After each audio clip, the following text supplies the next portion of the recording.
সাল্লাল্লাহু আলাইহি ওয়াসাল্লাম, অর্থাৎ নবী করিম রউফুর রহিম সাল্লাল্লাহু তাআলা আলাইহি ওয়াসাল্লামের মহব্বত বা ভালোবাসা,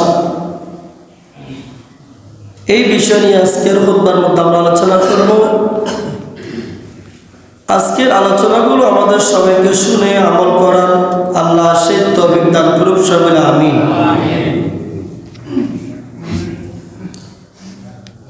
আল্লাহ পাক রব্বুল আলামিন আহকামুল হাকিমিন,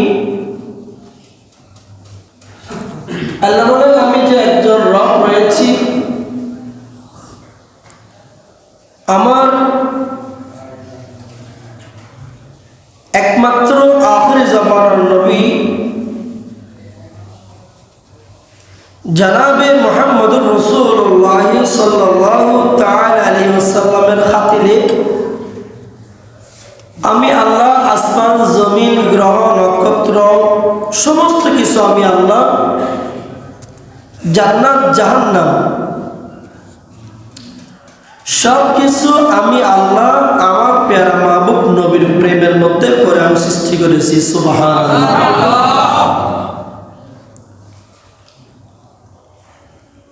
সেই হিসেবে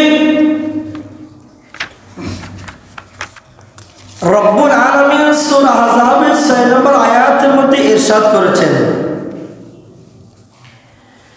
বিসমিল্লাহির রাহমানির রাহিম, النبي أولى بالمؤمنين من أنفسهم وأزواجه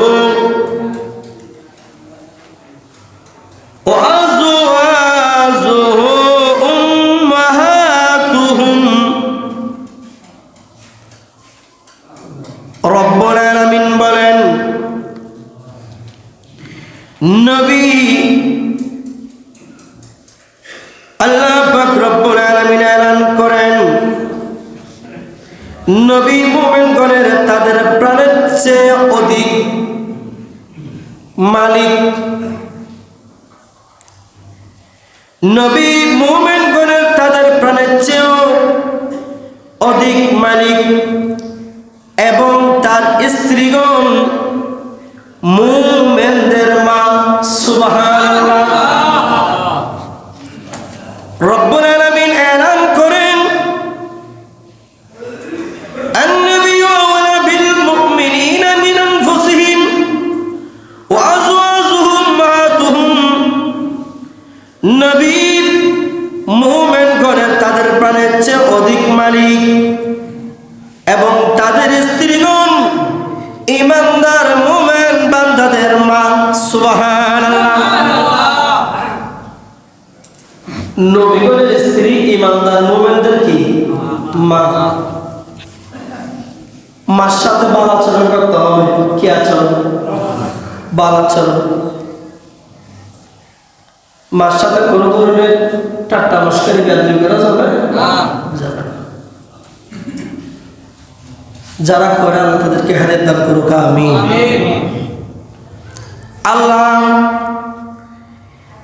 আল্লাহর 30 পারা কালামে মজিদের মধ্যে ফুরকানুল হামিদের মধ্যে রব্বুল আলামিন ডাক দিলেন, এই পৃথিবীর মানুষ যারা ঈমান এনেছ, মুমিন, আল্লাহর কালাম পড়েছ, আল্লাহর কালিমা পড়েছ, রাসূলের উপর ঈমান এনেছ, আমার হাবিবের কালিমা যারা পড়েছ, যারা মুমিন, তোমরা আমার প্যারা মাহবুব নবীকে তোমাদের জানের চাইতে প্রাণের চাইতে আরো বেশি জানতে হবে। সুবহানাল্লাহ। আরো বেশি তাজিম করতে হবে, সম্মান করতে হবে, এমনকি নিজের জান ও প্রাণ রাসূলের প্রেমের মধ্যে কুরবান দিতে হবে, এবং নবীর স্ত্রীগণ, বিবিগণ, ঈমানদার যারা মুমিন তাদের হলো মা। সুবহানাল্লাহ। প্রিয় হাজরিন, আমরা রাসূলকে কি রকম ভালোবাসবো, সাহাবায়ে কেরামরা কিভাবে আল্লাহর নবীকে ভালোবাসছিল, সাহাবায়ে কেরামরা কিভাবে আল্লাহর নবীকে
ব্যক্তি আসলেন,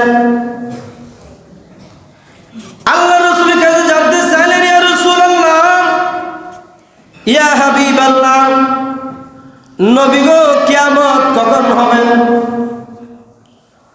আল্লাহ রাসূলের কাছে জানতে চাইলেন, ইয়া রাসূলুল্লাহ, ইয়া হাবিবাল্লাহ, নবী গো, কিয়ামত কখন হবে? আল্লাহ নবী বলেন, সাহাবীরে, কিয়ামতের জন্য তুমি কি প্রস্তুতি নিয়েছ? কিয়ামতের জন্য তুমি কি তৈরি করেছ? সে বলল, ইয়া রাসূলুল্লাহ, ইয়া হাবিবাল্লাহ, আমার কাছে অধিক নামাজ নাই, আমার কাছে অনেক সওম নাই, অনেক রোজা নাই, অনেক দান সদকা নাই, অনেক রিয়াজত নাই, অনেক তাসবিহ তাহলিল নাই। নবী গো, আমি বান্দার কাছে,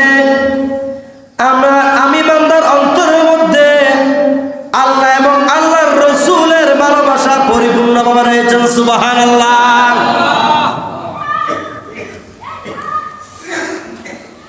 ইয়া রাসূলুল্লাহ, বেশি নামাজ নাই, বেশি রোজা নাই, হজ নাই, যাকাত নাই, সাদকা নাই, কিন্তু আমি বান্দা আল্লাহ এবং আল্লাহর রাসূলকে বেশি ভালোবাসি, বেশি মহব্বত করি। আল্লাহ নবী ডাক দিলেন, এই উত্তর আল্লাহর প্রিয় মাহবুব নবী রাহমাতুল লিল আলামিন রাসূল বলেন, সাহাবীরে, তুমি যাকে ভালোবাসো, তুমি বান্দার হাসর হবে, নাসর হবে ওনার সাথে। সুবহানাল্লাহ। তুমি যাকে ভালোবাসো, তুমি যাকে মহব্বত করো, তোমার হাসর হবে ওনার সাথে। সুবহানাল্লাহ। তাহলে এখান থেকে আরেকটা মাসআলা, আবার ও সাহাবায়ে কেরাম, উনি নামাজও পড়েছিল, দান সদকা করেছিলেন। যেহেতু সাহাবায়ে কেরামের জীবনের মধ্যে কোন ব্যক্তির জীবনের মধ্যে নামাজ বাদ যায় নাই, নামাজ বাদ দিয়েছে এমন কোন নজির নাই। তারা ঠিক মতো নামাজ পড়ত, ঠিক মতো জিহাদের মাঠে যাইত, ঠিক মতো রাসূলের দরবারের মধ্যে উপস্থিত হতো। যার যতটুকু সমর্থন রয়েছে, সমর্থন অনুযায়ী আল্লাহ রাসূলের দরবারের মধ্যে দান সদকা করত, হাদিয়া তুবা প্রেরণ করত। মুমিনু আল্লাহর প্রিয় মাহবুব নবী রাহমাতুল লিল আলামিন নবী, সাহাবায়ে কেরাম, আমার রাসূল কি সাহাবায়ে কেরাম নিজেদের জানের চাইতে আল্লাহর প্রিয় মাহবুব নবীকে বেশি ভালোবাসতেন। সুবহানাল্লাহ। যারা রাসূলকে ভালোবাসবেন, যারা রাসূলকে মহব্বত করবেন, তারা কখনো রাসূলের সুন্নতকে তিরস্কার করতে পারে না, তারা কখনো রাসূলের সুন্নতকে কটাক্ষ করতে পারে না। যারা ঈমানদার মুমিন, তারা কখনো আল্লাহর নবীর আদর্শকে, সুন্নতকে, তরিকাকে কটাক্ষ করে ছোট চোখে দেখতে পারে না। যারা দেখবে তারা মুসলমান হতে পারে না। অপর হাদিসের মধ্যে বিশিষ্ট সাহাবী হযরত আনাস ইবনে মালিক রাদিয়াল্লাহু তাআলা থেকে বর্ণিত, তিনি বলেন, যিনি খাদেমুর রাসূল ছিলেন, আমার রাসূলের 10 বছর খেদমত করেছিল এই আনাস, সেজন্য তার উপাধি ছিল খাদেম। আনাস ইবনে মালিক খাদিমুর রাসূল, যার উপাধি আনাস ইবনে মালিক রাদিয়াল্লাহু তাআলা থেকে বর্ণিত, তিনি বলতেছেন, আন্না রাসূলুল্লাহি সাল্লাল্লাহু তাআলা আলাইহি ওয়াসাল্লাম قال لا يؤمن احدكم حتى اكون احب اليه من والده وولده والناس اجمعين। এই হাদিস কেন বুখারী শরীফের মধ্যে রয়েছে। আল্লাহর প্রিয় মাহবুব নবী সাহাবায়ে কেরামের উদ্দেশ্যে এলান করে দিলেন, এ আমার সাহাবায়ে কেরাম, তোমাদের মধ্যে কেউ ততক্ষণ পর্যন্ত ঈমানদার হতে পারবে না যতক্ষণ না আমি তার নিকট, তার পিতা, তার সন্তান এবং সকল মানুষ হতে অধিক প্রিয় হব না, ততক্ষণ পর্যন্ত তোমরা সাহাবায়ে কেরাম ঈমানদার হতে পারবে না। সুবহানাল্লাহ। আর একটু জোরে বলুন সুবহানাল্লাহ।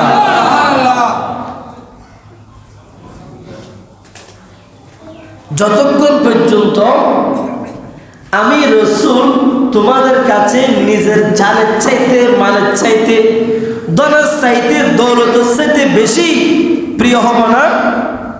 উম্মত, ততক্ষণ পর্যন্ত তোমরা মুমিন হতে পারবে না। সাহাবায়ে কেরাম যাদের গোড়ার দুলির কণা,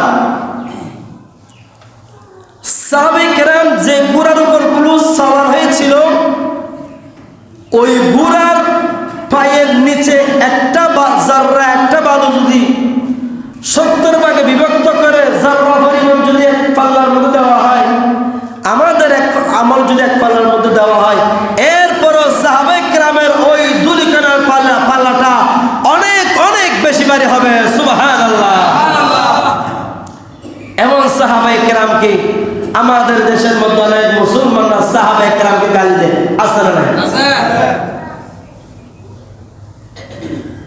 সাহাবায়ে কেরামের শান আল্লাহর নবী বলেন, আমার সাহাবায়ে কেরাম হলো আকাশের নক্ষত্রের মতো, তারকারাজির মতো। সুবহানাল্লাহ। যে সাহাবায়ে কেরামকে আল্লাহ প্যারা মাহবুব নবী সার্টিফিকেট দিয়েছিল, সাহাবা সাহাবী কাকে বলা হয়? যারা কলমা করেছেন, ঈমান এনেছেন, ঈমানের চোখে আমার রাসূলকে দেখেছেন এবং ঈমান নিয়ে ইন্তিকাল করেছেন, তারা হলেন সাহাবী। সুবহানাল্লাহ। আর আবু জাহেল, আবু লাহাব, উতবা, শাইবা এরা আমার রাসূলকে দেখেছেন, কিন্তু তারা সাহাবী হতে পারে না। কেন? তারা কলমা করে নাই।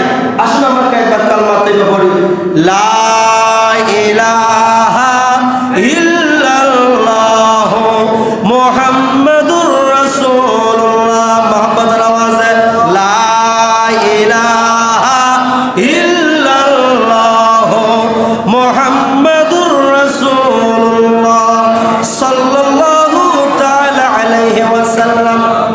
উম্মত, এই কালিমা অনেক বড় নিয়ামত রয়েছে, এই কালিমার মধ্যে অনেক ফজিলত রয়েছে।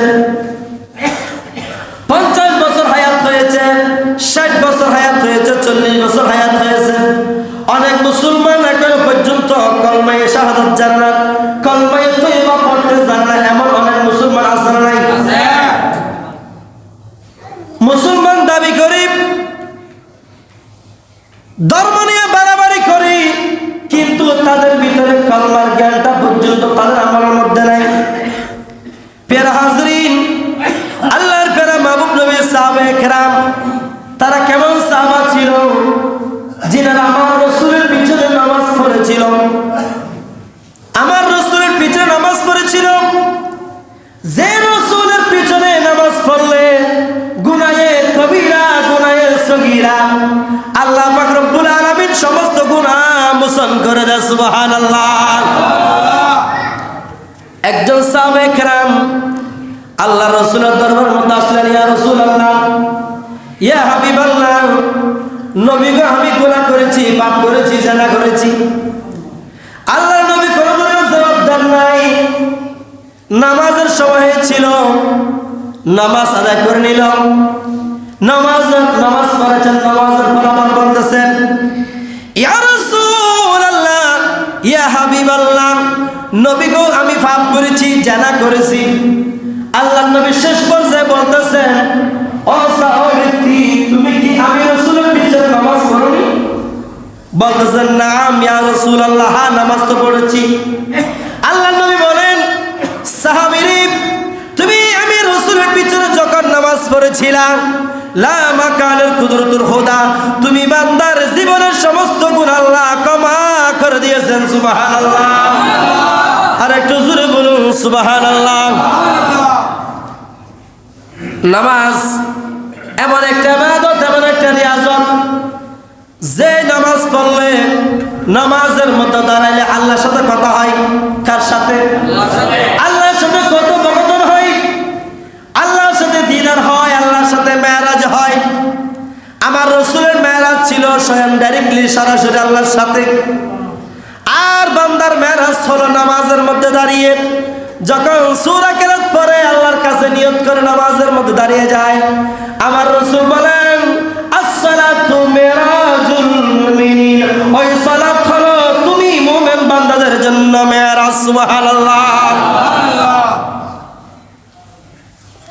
প্যারা হাজরিন, সাহাবায়ে কেরাম আল্লাহর রাসূলকে বেশি বেশি মহব্বত করতেন।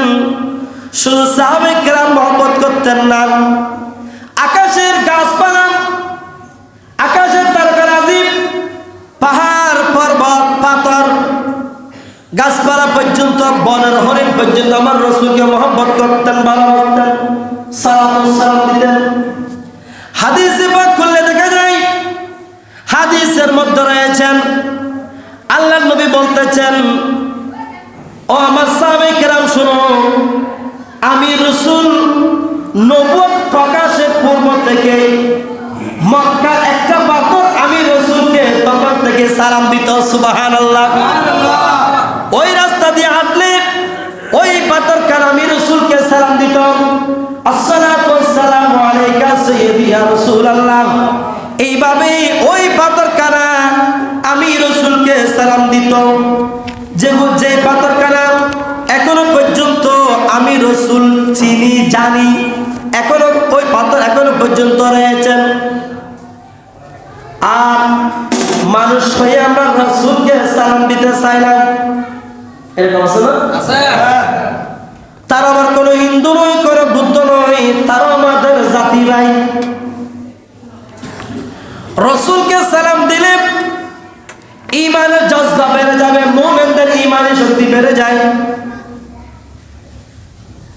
আর যারা কাফের হিন্দুরা মুশরিকরা পর্যন্ত একটা মাজার দেখলে মাজারকে সম্মান করে, মসজিদ দেখলে মসজিদকে সম্মান করে।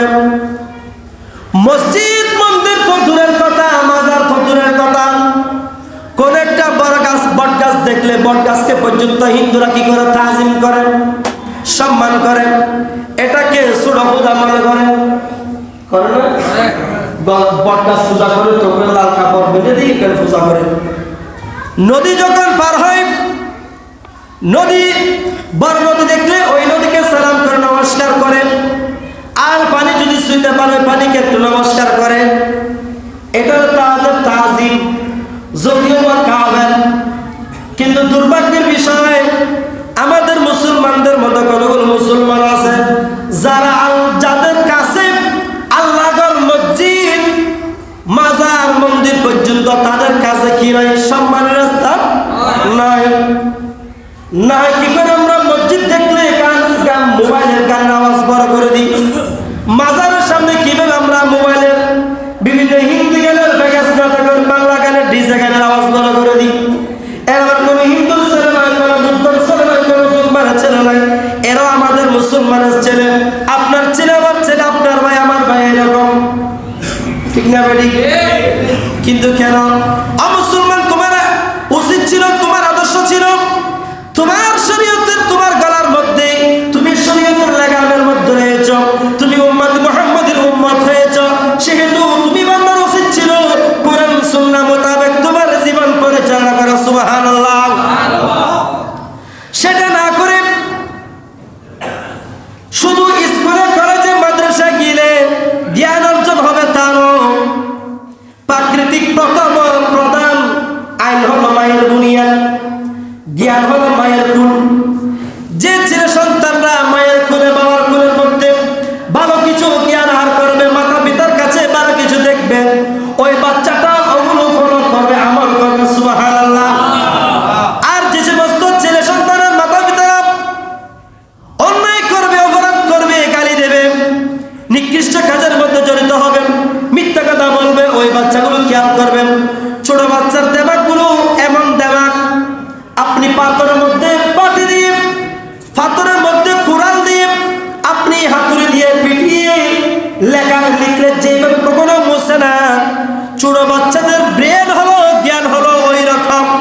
পাথরের মধ্যে কোদাইলে যেমনি ভাবে ওই পাথর লেখা মুছানোর কোনো সম্ভব নাই, তেমনি ভাবে যারা ছোট বাচ্চা, ওই বাচ্চাদের মেমোরিটা, জ্ঞানটা অনেক তীক্ষ্ণ হয়ে থাকে। সুবহানাল্লাহ। সেজন্য ছোট বাচ্চাদের সামনে স্ত্রীকে গালি দিবেন না, খারাপ কাজ করবেন না, অন্যায় কাজ করবেন না, অপরাধ করবেন না। বাচ্চাদেরকে বোঝাবেন, বাচ্চাদেরকে শিক্ষা দিবেন, এ আমার বর্ষ এই কাজ করিও না, এইদিকে যেও না। মসজিদের মধ্যে গেলে দৌড়াদৌড়ি করিও না, মসজিদের মধ্যে গেলে বসে থাকবে সুন্দর করে। সুন্দর করে নামাজ পড়বা, হুজুররা কি বললো তা আমল করবা। এইভাবে যখন আপনি মা নসিহত করবেন, আপনার সন্তান অবশ্যই দেখবেন ভালো হয়ে গিয়েছেন। সুবহানাল্লাহ। প্রিয় হাজিরিন, আল্লাহ রাসূল পাক সাল্লাল্লাহু তাআলা আলাইহি সাল্লামের আদর্শ মোতাবেক যদি নিজের জীবনকে পরিচালনা করতে চাই, তাহলে আমাদের আল্লাহর প্রিয় মাহবুব নবীর জীবনের মধ্যে, ওনার হায়াতের জীবনের মধ্যে আমাদের জন্য রয়েছেন উত্তম মডেল। সুবহানাল্লাহ। লাকাদ কানা লাকুম ফি রাসূলিল্লাহি উসওয়াতুন হাসানাহ। রাসূলের আদর্শ হলো মুসলমানদের জন্য নয়, গোটা পৃথিবীর জন্য হলো উত্তম মডেল। আমার রাসূলের গুণ থেকে শুরু করেন, শুরু থেকে শেষ পর্যন্ত কোরআন সুন্নাত এমন ভাবে নিজের জীবনকে পরিচালনা করেছেন যেখানে আদল আর আদল, ইনসাফ আর ইনসাফ, ইনসাফ যারা এমন কোন কাজ করে না যেখানে আল্লাহর নবী বেইনসাফি করেছেন। প্রত্যেকটা কিছু আমাদের জন্য শিক্ষণীয় বিষয়। আল্লাহর রাসূল আমাদেরকে এমন নিয়ামত দিয়েছেন, আমার রাসূল আমাদের জন্য এমন মডেল, যেই রাসূলকে অনুসরণ করলেন, যেই রাসূলকে মানলে, যেই রাসূলকে ভালোবাসলে আপনি বান্দাকে পৃথিবীর জমিনের মধ্যে কোন ব্যক্তির কোন মডেলকে আপনাকে ফলো করতে হবে না। আমার রাসূলের জীবনকে, আমার রাসূলের সুন্নাতকে তুমি যদি আঁকড়ে ধরো, আমার রাসূলের সুন্নাতকে যদি তুমি ফলো করো, তোমার জীবন তুমি বান্দার জন্য দুনিয়া এবং আখিরাত উভয় জাহান তুমি উম্মতি মুহাম্মাদের জন্য নূর আলা নূর হয়ে যাবে। সুবহানাল্লাহ। আমরা আমার নবীর উম্মত, আমরা এমন একজন রাসূল পেয়েছি যে রাসূলের জন্য, যেই রাসূলের শরীরের সাথে মরা গাছ লাগলে, মরা কাঠ লাগলে, ওই মরা কাঠের মধ্যে পর্যন্ত আল্লাহ রূহ সৃষ্টি করে দেয়। সুবহানাল্লাহ। আপনারা হয়তো শুনেছেন, হাদিসে পাকের মধ্যে রয়েছেন, যে হাদিস কানা সহিহ বুখারী শরীফের মধ্যে রয়েছেন, ওই হাদিসের মধ্যে আল্লাহর প্রিয় মাহবুব নবী রাহমাতুল্লাহ আলামিন নবী হাদিসের মধ্যে এলান করেন, ওয়ান জাবির বিন আব্দুল্লাহ قال كان المسجد مسقوفا على جذوع من نخل فكان النبي إذا خطب يقوم إلى جذع منها فلما صنع له المنبر وكان عليه فسمعنا لذلك الجذع صوتا سبحان الله صوتا كصوت الإشار حتى جاء النبي صلى الله عليه وسلم فوضع يده عليه فسكنت سبحان الله. হযরতে জাবের ইবনে আব্দুল্লাহ রাদিয়াল্লাহু তাআলা আনহু থেকে বর্ণিত, তিনি বলেন, যখন মসজিদে নববী শরীফের ছাদ কতগুলো খেজুর গাছের ডালপালা দিয়ে নির্মাণ করা হয়েছিল, ওই সময়ের মধ্যে যে একটা মিম্বর ছিল, ওই মিম্বর কানা দুই একটা খেজুর গাছের উপর হেলান দিয়ে আল্লাহর নবী খুতবা দিতেন। কিসের উপর? খেজুর গাছের উপর। কোন একজন সাহাবায়ে কেরাম সেটা খেয়াল করেছেন, দেখেছেন, দেখার পরে বলতেছেন, ইয়া রাসূলুল্লাহ, ইয়া হাবিবাল্লাহ, নবী গো, আপনি যদি চান, আপনি যদি বলেন, আপনি রাসূলের জন্য একটা সুন্দর গাছের মিম্বার, সুন্দর একটা গাছের মিম্বার তৈরি করে আপনি রাসূলের জন্য আমি হাদিয়া হিসেবে, তোহফা হিসেবে আপনাকে দিতে পারি। আল্লাহর নবী এলান দিলেন, তোমাকে অনুমতি দেওয়া হলো। ও সাহাবায়ে কেরাম একটা গাছের সুন্দর একটা মিম্বার তৈরি করে মসজিদে নববী শরীফের মধ্যে নিয়ে আসলেন। ওই আগের মিম্বারখানা সরিয়ে ফেললেন। সরিয়ে ফেলার পরে বাইরে করে একটা স্থানের মধ্যে রেখে দিলেন। আল্লাহ নবী জুমার দিন খুতবা দিচ্ছেন, সাহাবায়ে কেরামের উদ্দেশ্যে নসিহত করতেছেন, ওয়াজ করতেছেন। এমন সময়ের মধ্যে দেখা যায় কোন একটা জায়গা থেকে ছোট বাচ্চার একটা কান্নার আওয়াজ শোনা যায়, হাওমাও করে কান্নার আওয়াজ শোনা যায়। সাহাবায়ে কেরাম না খেয়াল করলো, এমন হাওমাও করে আওয়াজ করতে আসলো। আল্লাহর নবীও খুতবা দেওয়া, আলোচনা দেওয়া বন্ধ করে নিল। দেখা গেল মসজিদের ভিতরে কোনো আওয়াজ নাই, মসজিদের বাইরে ওই খেজুর গাছ থেকে ছোট বাচ্চার আওয়াজ দিচ্ছেন সুবহানাল্লাহ। হাদিসের বাগের মধ্যে এটাকে বলা হয়েছে গর্ভবতী উষ্ঠির আওয়াজের মতো কান্নার আওয়াজ শোনা যাচ্ছে। গর্ভবতী উষ্ঠি যেভাবে কান্না দেয় ওই রকম কান্নার আওয়াজ শোনা যাচ্ছে। এরপরে আল্লাহর প্যারা মাহবুব নবী ওই মিম্বারখানার মধ্যে গেলেন, খেজুর গাছের মধ্যে গিয়ে মাথার মধ্যে হাতখানা বুলে দিলেন সুবহানাল্লাহ। হাতখানা বুলে দেওয়ার পরে ওই খেজুর গাছটির কান্না বন্ধ হয়ে গেল সুবহানাল্লাহ।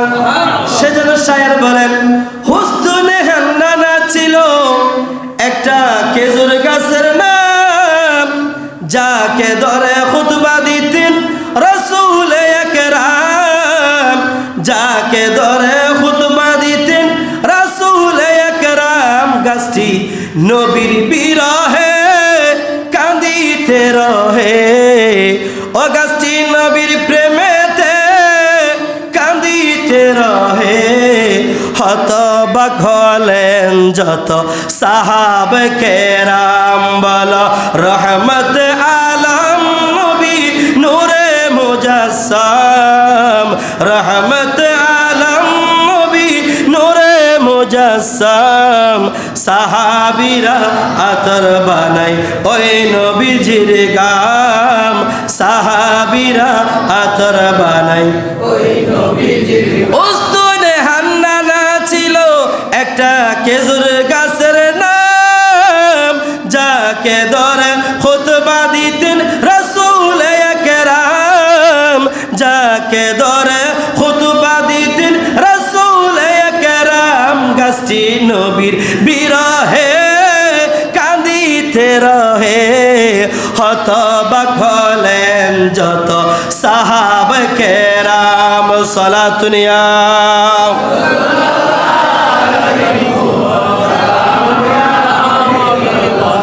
হাজরিন, আল্লাহর প্রিয় মাহবুব নবী রহমাতুল আলামিন রাসূল, এমন রাসূলকে মহব্বত করলে মানুষের ঈমান বেড়ে যাবে, মানুষের চলা চরিত্র আরো উন্নত হবে, মডার্ন হবে সুবহানাল্লাহ। যেহেতু বর্তমান সময়ের মধ্যে আপনার সাইজও বলতেছেন আখিরি জামানার নবী মুহাম্মদুর রাসূলুল্লাহ সাল্লাল্লাহু তাআলা সাল্লাম যেগুলো বলেছেন, ওনার হাদিস যেগুলো তিনি বলেছেন পানি দাঁড়িয়ে খাওয়া, পানি বসে খাওয়া সুন্নাত সুবহানাল্লাহ। সায়েন্স বলতেছেন পানি বসে খেলে মানুষের অনেক উপকার হয়। কেমন উপকার হয়? দাঁড়িয়ে পানি পান করলে কিডনির ক্ষতি হয়। কিসের ক্ষতি হয়? কিডনির ক্ষতি হয়, লিভারের ক্ষতি হয়। আর আমাদের মধ্যে দেখা যায় অনেক যুবক ভাইয়েরা রাস্তার মধ্যে, দোকানের মধ্যে, পাহাড়ের মধ্যে, চায়ের দোকানের মধ্যে গট গট গট গট করে ঢেলে দেন। এরকম আছে না? মানে 10টা সেকেন্ড বসে পানিটা পান করার সেই সময় নেই। অনেক সময় দেখা যায় বলা যায় অমুক মারা গিয়েছে, গলার মধ্যে পানি আটকি। আপনি যখন ডাইরেক্টলি গট গট করে পানি ঢেলে দিবেন, ওখানে স্ট্রোক হওয়ার ঝুঁকিটা বেড়ে যায়, স্ট্রোকের ঝুঁকি বেড়ে যায়। আর আপনি যখন বসে প্রথমে বিসমিল্লাহির রহমানির রহিম বলে দেখছেন পানিগুলো, পানি খাওয়ার সুন্নাত 4টি, দেখে খাওয়া, বসে খাওয়া, বিসমিল্লাহ বলে খাওয়া, ডান হাত দিয়ে খাওয়া। এখন আমাদের ডান হাত বাম হাত ওগুলো চিহ্ন নাই, আছে? অনেক মানুষ দেখা যায় রাস্তার মধ্যে প্রস্রাব করে বসে বসে রাস্তার মধ্যে। হ্যাঁ, মানুষের সমস্যা থাকতে পারে, কিন্তু তার মানে হলো যে আপনি সর্বক্ষণ ইচ্ছাকৃতভাবে রাস্তার মধ্যে প্রস্রাব করবেন, এটা গুনাহ, এটা মাকরুহ, তাহলে এটা গুনাহ হবে আপনার জন্য। মানুষ একটা সমস্যা হয়েছে বা হাজত এমনভাবে হয়েছে কোনো দিকে যাওয়ার কোনো সুযোগ নেই, তখন আপনি বসে যেতে পারবেন, সমস্যা নেই। অনেক যুবকরা আছে দাঁড়িয়ে দাঁড়িয়ে প্রস্রাব করে, আছে না? দাঁড়িয়ে দাঁড়িয়ে প্রস্রাব করে। এই দাঁড়িয়ে দাঁড়িয়ে প্রস্রাব করার জন্য আল্লাহ রাসূল নিষেধ করেছেন। আল্লাহ রাসূল বলেছেন সাহাবায়ে কেরাম তোমরা দাঁড়িয়ে প্রস্রাব করবে না। কেন? দাঁড়িয়ে প্রস্রাব করলে তোমাদের কিডনির সমস্যা হবে। সায়েন্সও বলতেছেন, ডাক্তাররা বলতেছেন দাঁড়িয়ে প্রস্রাব করবে না, দাঁড়িয়ে প্রস্রাব করলে কিডনির সমস্যা হয়। তাহলে রাসূলের সুন্নতের সাথে বর্তমান আপনার ডাক্তার বিজ্ঞানের সাথে সায়েন্সের সাথে সবগুলো মিল রয়েছে না? তাহলে আমরা কিন্তু সেটা আমল করি না। দেখেন অনেক বাইরে আছে মানে দাঁড়িয়ে দাঁড়িয়ে প্রস্রাব করে, কিন্তু এটা আপনার ক্ষতি করতেছেন। দাঁড়িয়ে দাঁড়িয়ে পানি পান করতেছেন, এটা আপনি নিজে নিজের ক্ষতি করতেছেন। অনেকে আছে পশ্চিম দিকে প্রস্রাব করে না, পূর্ব দিকে করে। আর পশ্চিম দিকে প্রস্রাব করলে যেগুলো পূর্ব দিকে করলে সেগুলো, তো হুজুর কি করবো? হয়তো উত্তর দিকে না দক্ষিণ দিকে, এদিক দিয়ে করবেন। অনেক মুসলমানের সন্তান এখন প্রস্রাব পর্যন্ত করতে জানে না, এরকম মানুষ আছে না নাই? আল্লাহ আমাদের সবাইকে বোঝার তৌফিক দান করুক, আমিন। রাসূলের জীবনের দিকে যদি আমরা একটিবার তাকাই, তাহলে দেখবেন আপনার সমাজ সুন্দর হবে, রাষ্ট্র সুন্দর হবে। সাহাবে কেরাম যেভাবে আল্লাহ রাসূলের দরবারের মধ্যে হাদিয়া তুহুয়া দিতেন, হাদিয়া দেওয়া তুহুয়া দেওয়া এটা আমার রাসূলের সুন্নাত। এই যে আপনাদের মসজিদের কাজ চলতেছে, ওযু করার কাজ চলতেছে, এই সামান্য একটা কাজ। আমরা যদি সবাই মহব্বত করে যদি কে 500 টাকা দিলে এই মসজিদের কাজ এতদিন লড়াইতো হয়তো দল আছে কিন্তু মন নাই। আমরা যদি একটিবার মহব্বতের নজর দিয়ে তাকাইলে এই কাজটি 1 মাসের মধ্যে, 2 মাসের মধ্যে হয়ে যাওয়া, কমপ্লিট হয়ে যাওয়া কোনো ব্যাপার না। কিন্তু আফসোসের বিষয়, আমরা আল্লাহর রাস্তার মধ্যে আমরা দিতে চাই না। ভাইয়ের আমার, আল্লাহর রাস্তার মধ্যে দেওয়া আমার রাসূল শিখিয়েছেন। না হয় আমার রাসূল বলতে, আল্লাহ এই উহুদ পাহাড় তুমি আমি রাসূলের জন্য স্বর্ণের পাহাড় করে দাও। সুবহানাল্লাহ। কেন? আল্লাহ রাসূল বলতেছেন, আরে এগুলো আমার দরকার নাই, যেহেতু ইন্নামা আনা কাসিমুন ওয়াল্লাহু ইউতি। আমার রাসূল বলেন, আল্লাহ পাক রব্বুল আলামিন সমস্ত নিয়ামত রাজি আল্লাহ আমি রাসূলকে দান করেছেন, আর আমি রাসূল ওই নিয়ামত রাজি আমার উম্মতদের মাঝে, হিন্দু, বুদ্ধ, যুগমা, ছাকমা, পিঁপড়ার মধ্যে, পশু পাখির মধ্যে সকলের কাছে আমি রাসূল বন্টন করতে থাকি। সুবহানাল্লাহ। এটা বুখারী শরীফের হাদিস।